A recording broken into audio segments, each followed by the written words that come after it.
The Kelvari people believed they were alone. For 300 years, they lived in peace far away from other life in space. Their home was in a quiet part of the galaxy where no one went. They came here long ago to escape others who wanted to hurt them. Their best scientists said there was almost no chance anyone would find them for at least 1,000 years. But the scientists were wrong. Lieutenant Alan Winters gripped his chair as alarms blared through the USS Dauntless. Red emergency. Lights flashed across the bridge. This was supposed to be a simple test jump, the first real use of the new faster-than-light engine. Now everything was falling apart.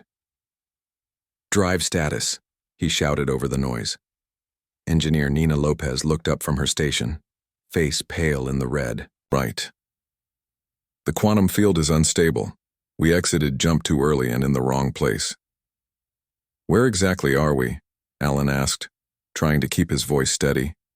The main screen flickered to life, showing a blue-green planet. Beautiful and unexpected, but that wasn't what made everyone on the bridge go silent. It was the massive ring-shaped station orbiting the planet. "There's a civilization here," whispered Communications Officer Heather Mills. "An advanced one." Alan had no time to process this discovery. The ship gave a violent lurch. "Navigation is offline," called out pilot Jeff Barnes, his hands moving frantically over the controls. "And main engines are failing. We're on a collision course with that station." On the Kelvari station Harmony, Life Support Manager Lena was ending her shift when the alarms began. At first, she thought it was a drill. The Harmony station had existed for 80 years without a single emergency. Then she saw it on the monitors, a strange metal ship, unlike any Kelvari vessel, tumbling toward them with obvious damage. "Unknown vessel approaching on unstable vector," announced the station's computer voice. "Impact in 3 minutes." The station shook as emergency thrusters fired automatically, trying to move the massive structure out of the path of the oncoming ship. Lena watched in horror as hundreds of Kelvari rushed to evacuation pods. Back on the Dauntless, Alan made the hardest choice of his career. "Divert all remaining power to maneuvering thrusters," he ordered. "We need to avoid a direct hit on that station at all costs." "Sir," Lopez said quietly, "if we do that, we won't have enough power to stop our descent to the planet." Alan nodded grimly. "I know. Better we crash than take thousands of innocent lives with us." The ship groaned as the last of its power pushed it into a new trajectory, missing the main body of the alien station but clipping one of its outer rings. The impact sent both vessels spinning, pieces of metal and strange crystal materials scattered across space. "Brace for atmospheric entry," Alan shouted as the planet's gravity took hold of the damaged ship. Through the viewports, the crew watched as fire engulfed the hull. The ship's outer layers began to burn away as they plunged through the atmosphere. Emergency systems kicked in, deploying drag shields that were never meant for a planet with this density. "Send out a universal greeting on all frequencies," Alan told Heather. "They need to know we mean no harm."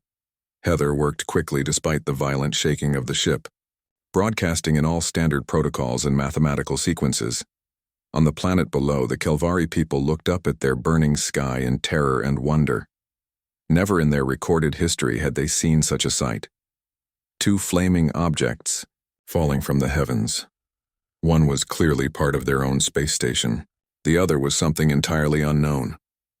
Security Chief Damon stood in the central plaza of the capital city, watching with thousands of other Kelvari as their peaceful world changed forever.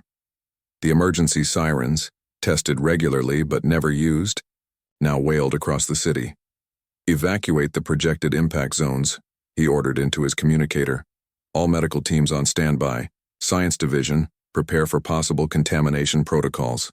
The objects separated as they fell, one heading toward the uninhabited mountains to the north, the other toward the fields outside the city. Inside the Dauntless, chaos reigned. The artificial gravity failed, sending crew members floating before. Emergency harnesses engaged. Sparks flew from damaged consoles. Smoke filled the bridge. "Impact in 30 seconds, called out Barnes, still trying to control their descent. Chief Medical Officer Samantha Peters moved through the ship, helping injured crew into crash positions. "Hold on," she shouted as she secured herself next to a young ensign with a broken arm. Alan looked at his crew, 23 of Earth's finest, all facing death on an unknown world. "Whatever happens," he said over the shipwide system, "remember we're representatives of Earth now. First contact protocols remain in effect." The ship hit ground with a force that knocked everyone unconscious. Metal screamed as it tore apart. Trees snapped under the ship's bulk as it carved a deep trench across the landscape before finally coming to rest at the edge of a lake. Silence fell, broken only by the hiss of hot metal cooling in water and the soft ping of the emergency beacon, automatically activating. 5 kilometers away, part of the Harmony Station had created its own crater. Unlike the human vessel, the Kelvari design had included emergency landing protocols. Escape pods had launched before impact, bringing 23 station crew safely to the ground. They gathered now at the edge of their wreckage, staring in the direction of the alien ship. Station Commander Wren made the call that would change their world. "We must approach them, carefully." When Alan woke, his first thought was surprise that he was alive. His second was concern for his crew. He tasted blood and realized he had bitten his lip during the crash. The bridge was tilted at an odd angle. Outside the cracked viewports he could see trees unlike any on Earth and a sky with a slight purple tint. "Status report," he croaked, unbuckling himself from his chair. Lopez was already working, her dark hair matted with blood from a cut on her forehead. "The quantum drive is damaged, but containment is holding. Life support is functioning on emergency power. Hull breach is on D. Decks 3 and 4. Heather managed to get her communication station partly working. Sir, I'm picking up signals, organized transmissions. They're definitely intelligent and technological." Alan tried to stand and winced at the pain in his leg. "Casualties?" 2. Confirmed dead, Samantha reported, entering the bridge with her medical kit. 8 seriously injured, everyone else has minor injuries. She moved to Alan and began examining his leg. "We need to prepare for contact," Alan said. "They'll be coming to investigate." Outside the ship, the first Kelvari response vehicles were already approaching. The sky filled with small aircraft and ground vehicles pushed through the forest. They moved cautiously, expecting anything from this unexpected visitor from the stars. Inside these vehicles, the Kelvari prepared weapons they had never used outside of training. They prepared translation devices based on mathematical principles. They prepared first aid kits, though no one knew if they would work on alien biology. Most of all, they prepared themselves for the moment their isolated existence would end forever. Alan, Winters stood painfully, leaning on Samantha for support. He straightened his torn uniform as best he could. "Open the main airlock," he ordered. "Let's meet our hosts." The damaged door of the Dauntless slowly opened with a hiss of equalizing pressure. Light from the alien world flooded in. Alan took a deep breath of air that smelled of unfamiliar plants and smoke from the crash. In that moment, 2 civilizations that never expected to meet stood on the edge of a new chapter. One had hidden away, believing no one would ever find them. The other had accidentally crashed into their peaceful existence with a ship more dangerous than either of them yet realized.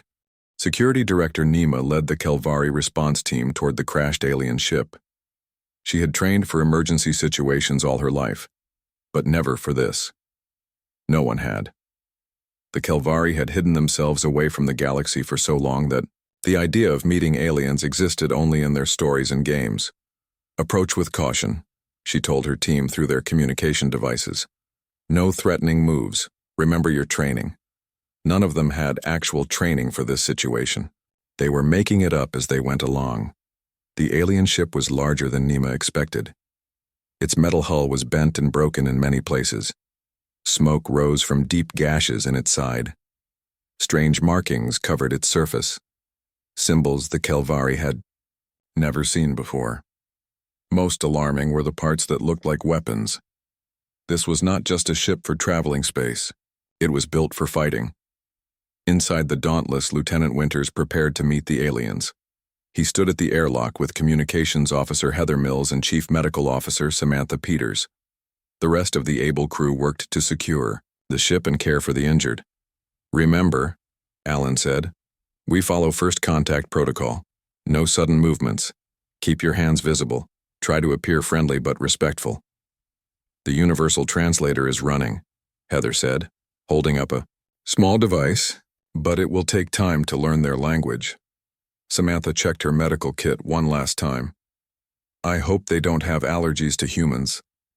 The inner airlock door closed behind them. Alan took a deep breath and pressed the button to open the outer door. Sunlight from an alien world flooded in. The Kelvari response team froze when the door of the alien ship opened. They raised their weapons instinctively, but kept their distance. Nima signaled for them to hold position. 3 figures appeared in the doorway. The aliens looked surprisingly like Kelvari. They walked on 2 legs. They had 2 arms. Their heads sat on top of their bodies with eyes near the top and mouths below. But there were clear differences too. Their skin colors were different shades, of pink and brown instead of the blue-green of Kelvari skin. They had strange fur on top of their heads in various colors. And they were slightly taller than the average Kelvari. Most surprising was how similar their protective clothing looked to Kelvari uniforms. These were not mindless beasts. They were an organized, advanced society. Alan stepped forward slowly, hands raised to show he carried no weapons. We come in peace, he said, knowing they wouldn't understand his words but hoping his tone would convey the message. Heather held up the translator device, which began recording and analyzing the surrounding sounds. Nima stepped forward to meet the alien leader. She placed her hand on her chest, a Kelvari greeting. I am Security Director Nima of Kelvari Prime, she said clearly. The translator device in Heather's hand beeped and displayed text. It couldn't translate the words yet, but it recognized patterns of speech and identified which sounds might be names or titles. Alan copied the Kelvari gesture, placing his hand on his chest. I am Lieutenant Alan Winters of the Earth vessel Dauntless. For several moments, the 2 groups stood facing each other in silence. Then Alan winced in pain. His injured leg, bandaged beneath his uniform, began to give way. Samantha moved quickly to support him. Nima noticed the alien's pain. She hesitated, then made a decision that would change everything. She lowered her weapon completely and gestured toward the alien who was hurt. Then she pointed toward the medical vehicles behind her team. Samantha understood. They want to help you, she told Alan. Or study me, Alan said with a weak smile. But he nodded his agreement. Earth's first contact protocols encouraged cultural exchange and building trust. As they began walking toward the Kelvari vehicles, Engineer Gary Rodriguez rushed out from the ship. Lieutenant, he called, you need to see this right away. His urgent tone made everyone stop. The Kelvari team tensed, raising their weapons again. What is it? Alan asked quietly. The quantum drive, Gary said, his voice low but intense. The containment field is weakening if it fails completely. Alan didn't need him to finish. The experimental quantum drive was the most dangerous part of their ship. If its containment failed, the resulting explosion would destroy everything. Within 50 kilometers, maybe more. He turned back to Nima and the Kelvari team. He had to make them understand the danger somehow. But how do you explain an advanced physics problem to people who don't speak your language? Samantha had an idea. She pulled out her medical tablet and quickly drew a simple picture. It showed the crashed ship, then a large explosion, then a wide circle of destruction. She showed the drawing to Nima, pointing back at the ship with concern. Nima studied the image. Her eyes widened as she understood. She spoke rapidly to her team. Several of them ran back to their vehicles and began talking urgently into communication devices. The translator beeped again. It had begun to match simple words between their languages. Danger, it displayed when Nima spoke. Help. Alan nodded firmly. Yes. Danger. We need help. Within minutes, more Kelvari vehicles arrived. These ones carried people in different uniforms. They brought strange equipment and scanning devices. One of them, an older Kelvari with markings on his uniform that suggested importance, approached Alan. I am Chief Science Advisor Elon, the Kelvari said, the translator managing to catch his title and name. Gary stepped forward. I'm Engineer Gary Rodriguez. I need to show you our engine. Using simple gestures and drawings, Gary began explaining the quantum drive problem to the Kelvari scientists. They caught on quickly, their eyes growing wider as they understood the scale of the danger. Meanwhile, the Kelvari medical team examined Alan's leg. Their instruments were strange, but their gentle care was familiar. Medicine, it seemed, had universal principles. As the sun began to set on Kelvari Prime, the two species worked side by side. The translator gradually built a basic vocabulary between their languages. The Kelvari brought food and water, carefully testing it to make sure humans could eat it safely. News of the aliens spread quickly across the planet. Crowds gathered at safe distances to catch glimpses of the visitors from space. Government leaders met in emergency sessions. Some Kelvari demanded the aliens be sent away immediately. Others argued for learning as much as possible from them. But as night fell, the situation grew more serious.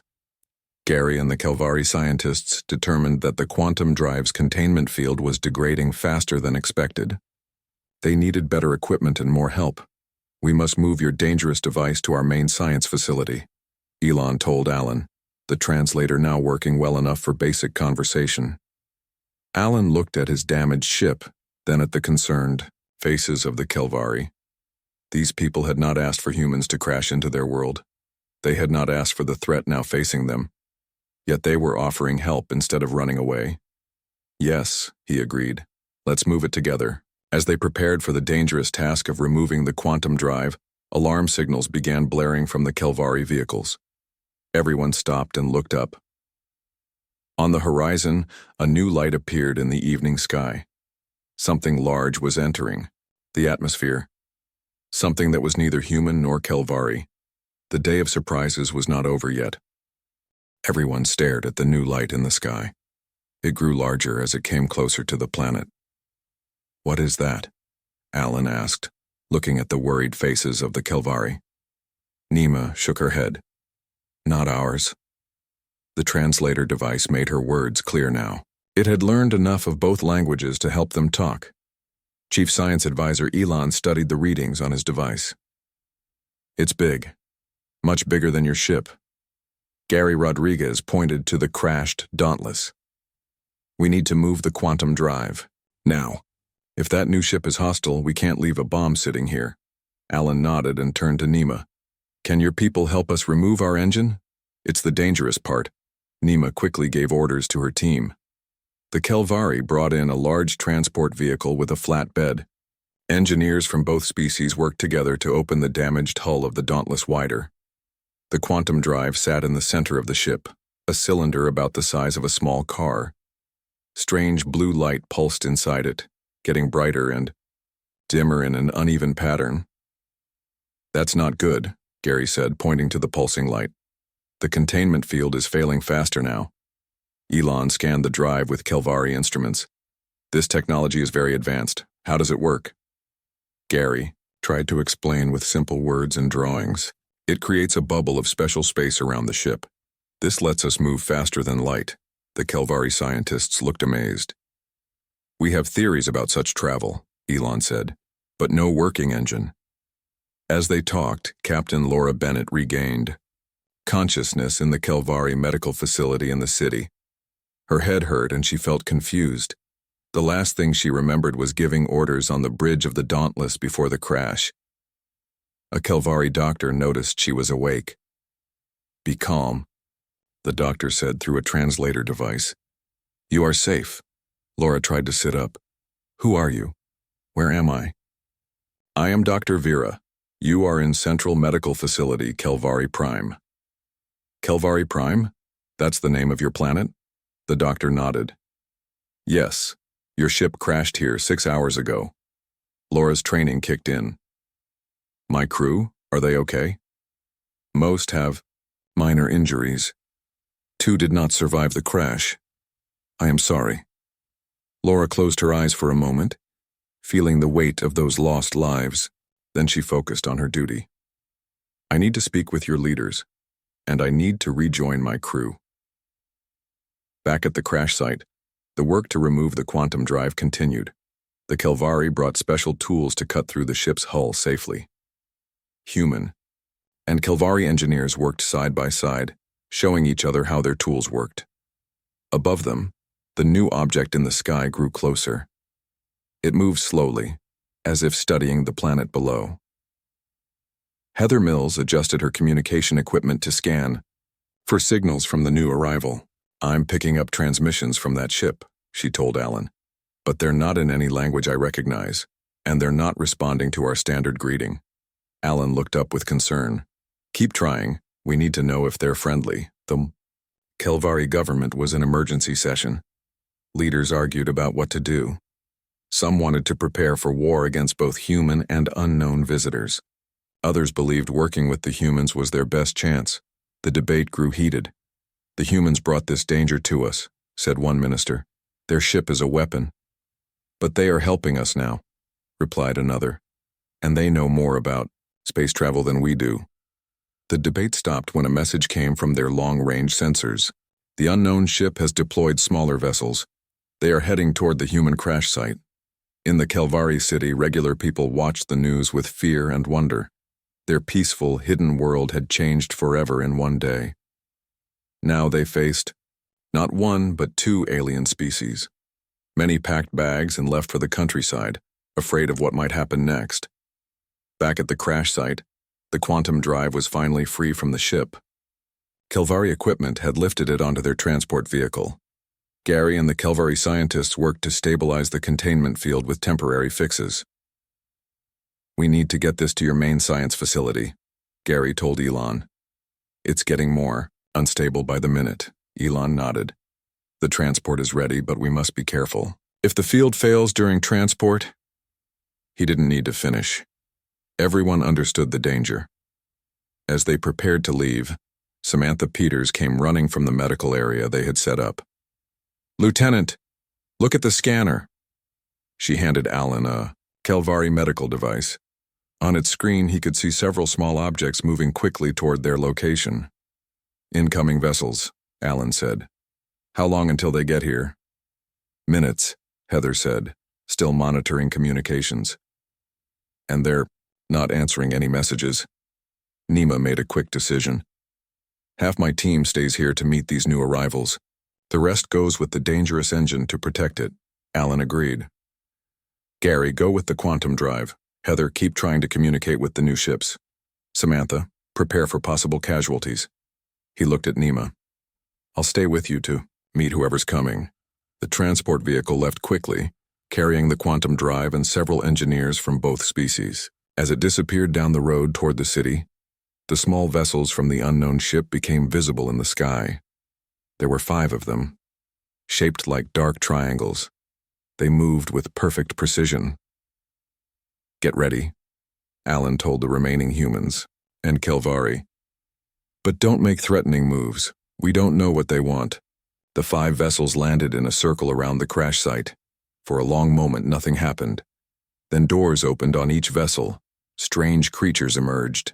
They walked on 4 legs and had 2 smaller arms near their heads. Their bodies were covered in what looked like gray armor. One of the creatures stepped forward.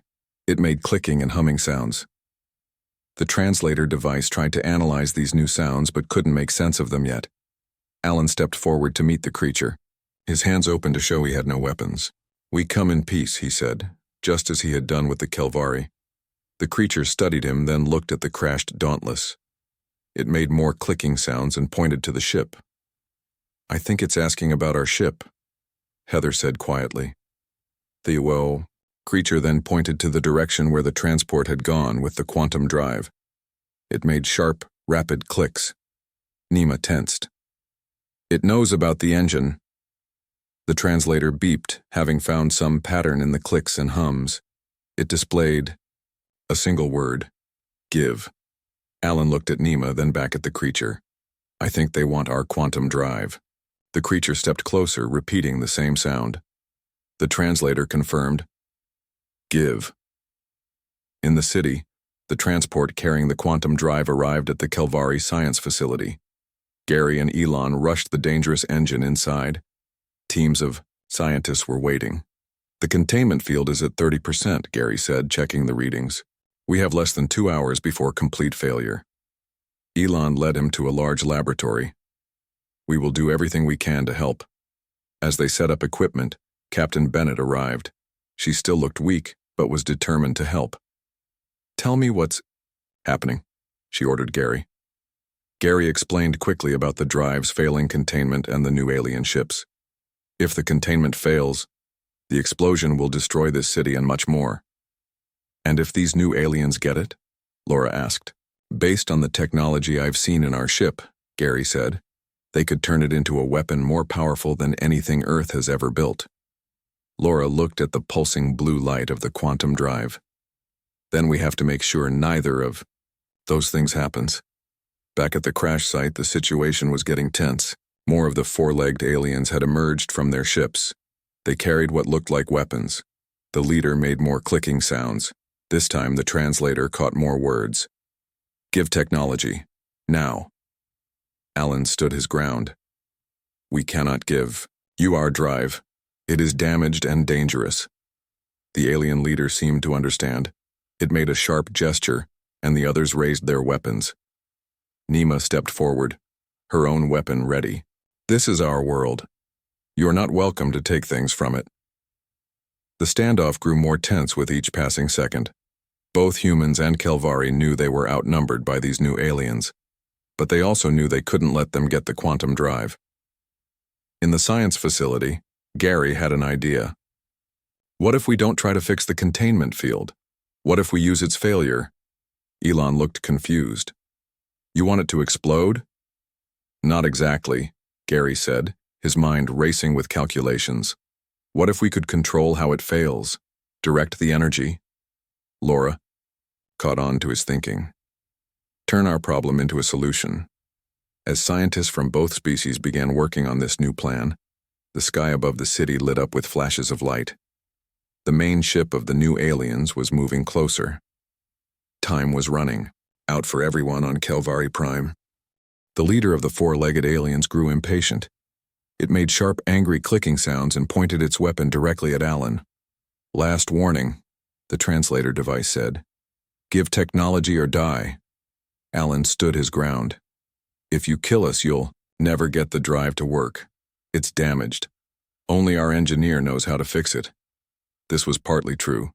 The quantum drive was indeed damaged, but Gary was more focused on using its failure than fixing it.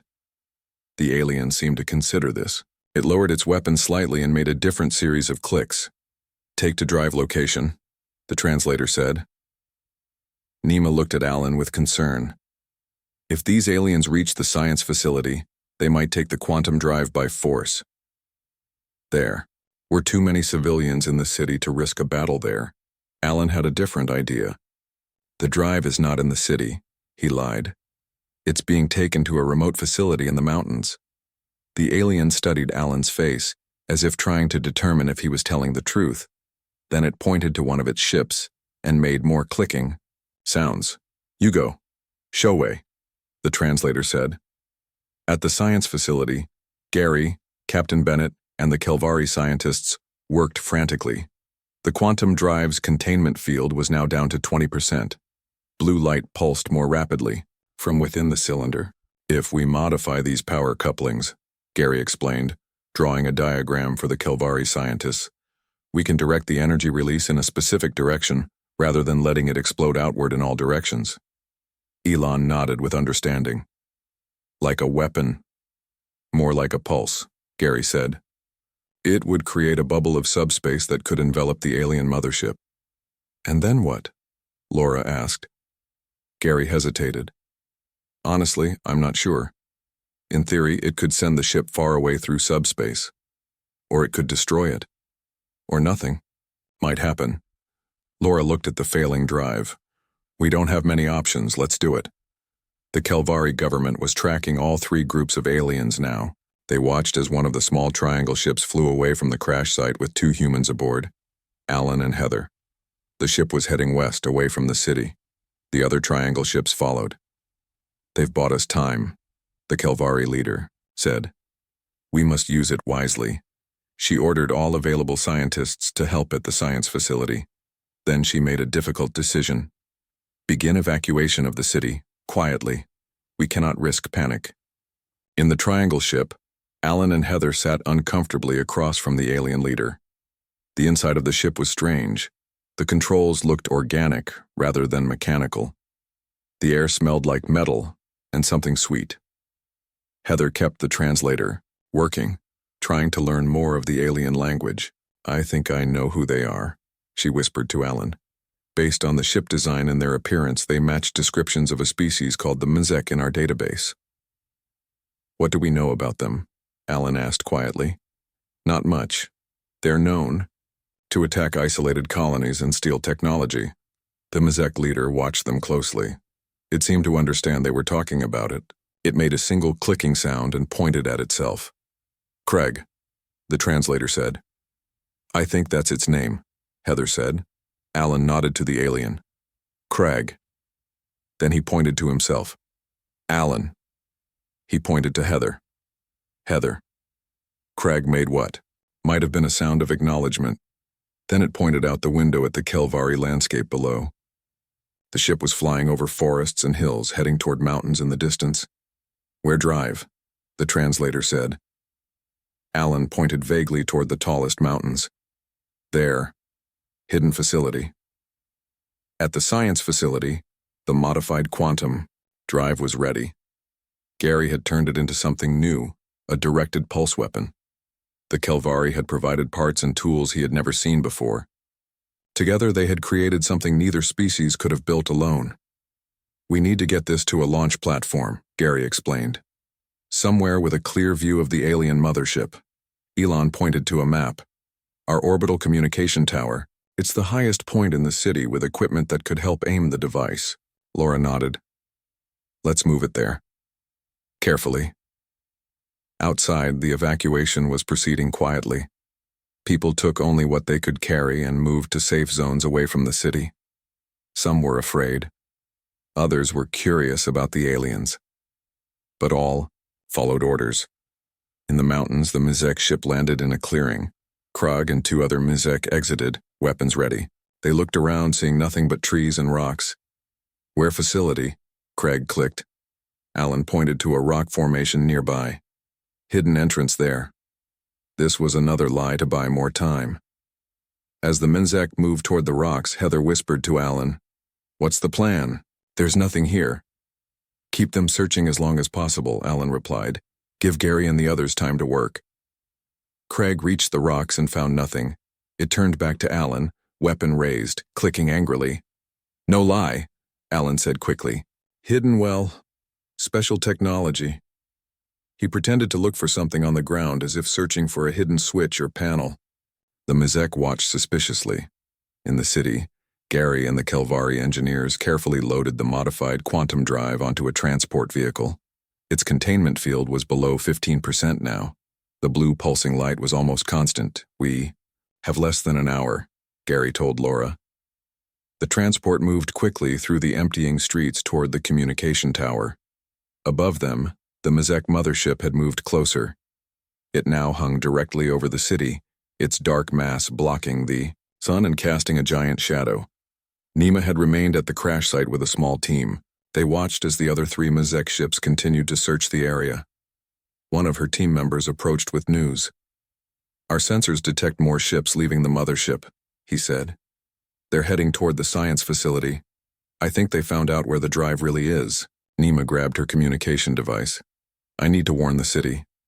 In the mountains, Craig received a message from its ship. It made a series of rapid clicks, then turned to Alan with what looked like anger in its strange eyes.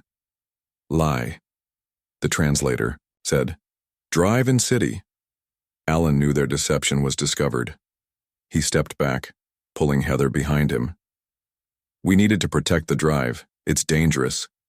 Craig raised its weapon, but before it could fire, the ground shook violently. Everyone, human and Mzek alike, stumbled.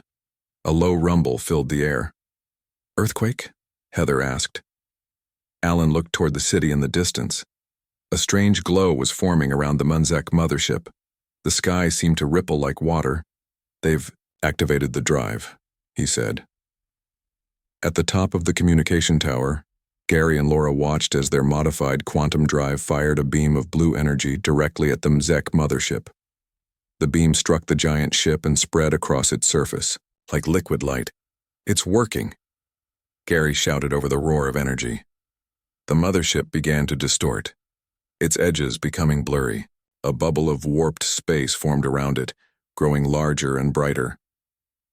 In the mountains, Crag and the other Mzek stared at the distant light display. Their communication devices made frantic noises. Without warning, they ran back to their ship, ignoring the humans. "They're retreating," Heather said. Alan watched as the Mzek ship lifted off. "Let's hope it's too late for them to help their mothership." The bubble of warped space around the Mzek mothership grew to its maximum size. For a moment, everything went silent. Then, with a flash that lit up the sky like a second sun, the bubble collapsed in on itself. When the light faded, the Mzek mothership was gone. The sky above Kelvari Prime was empty once more. 3 weeks passed since the Mzek mothership disappeared. The Kelvari people returned to their city. Life tried to return to normal, but everything had changed. Their world was no longer hidden. The universe had found them. At the science facility, Gary and the Kelvari scientists studied the readings from the modified quantum drive. The device had burned out after its single use, but the data it collected was priceless. According to these readings, Gary told Captain Bennett, "We didn't destroy the Mzek ship. We sent it somewhere else." "Where?" Laura asked. Gary pointed to a star chart the Kelvari had provided. "Based on these calculations, about 20,000 light-years away, it would take them years to return even with their technology." Elon nodded in agreement. "We are safe from them for now." In another part of the facility, Heather worked with Kelvari language experts. The translator devices now worked well for basic conversation between humans and Kelvari, but they wanted to understand each other better. "Your language has beautiful words for space and stars," Heather told her Kelvari colleague. "More than we have in English." The Kelvari smiled. "Your language has many words for friendship and working together. We like this." Outside in the city, Alan and Nima walked through a park. Many Kelvari stopped to look at the human visitor. Some waved. Children pointed and whispered. But there was no fear anymore. "Your people are accepting us quickly," Alan said. Nima nodded. "The old stories told us to fear strangers from space. But you helped save us from the Mzek. You risked your lives for our world." They stopped at a viewpoint overlooking the city. In the distance, the crashed Dauntless sat where it had landed. Kelvari and human engineers worked together to salvage what they could from the ship. "What will happen now?" Nima asked. "Will more humans come?" Alan looked up at the sky. "Yes. When we don't return to Earth, they will send ships to look for us. It might take months, but they will come." "Will they be peaceful? Like you?" "Yes," Alan said. "We're explorers, not conquerors." In the Kelvari government building, Laura met with the planet's leaders. After 3 weeks of recovery, she was finally strong enough to fulfill her duties as captain. "On behalf of Earth and humanity, I want to formally thank you for your help," she said. "Without your scientists and your resources, we would not have survived." The Kelvari leader, an older female named Prime Minister Sarah, nodded respectfully. "And without your technology and bravery, the Mzek might have taken our world. We helped each other. I propose we establish formal relations between our worlds," Laura continued. "A friendship between Earth and Kelvari Prime." The Kelvari ministers talked among themselves briefly. Then Sarah spoke. "We agree. For too long we have hidden from the galaxy. Perhaps that was a mistake. The universe found us anyway." Laura smiled. "Sometimes the best things happen by accident." Back at the crash site, Jeff Barnes, the pilot of the Dauntless, worked with Kelvari engineers to build a long-range communication device. They used parts from the crashed ship combined with Kelvari technology. If this works, Jeff explained, to a curious group of Kelvari, we can send a message to Earth. It will still take weeks to reach them, but faster than any rescue ship could find us. What will you tell them? Asked a young Kelvari engineer. Jeff thought for a moment. That we're alive, that we found friends, that they should come with peaceful intentions. As the sun set that evening, the humans gathered with their Kelvari, friends for a ceremony. The Kelvari had built a memorial for the 2 human crew members who died in the crash. It stood in a quiet garden near the science facility. Laura placed her hand on the smooth stone monument. They would be proud to know their sacrifice led to this friendship between our worlds. Elon stepped forward with a small crystal in his hands. This is a memory stone. In our culture, we use it to remember important events.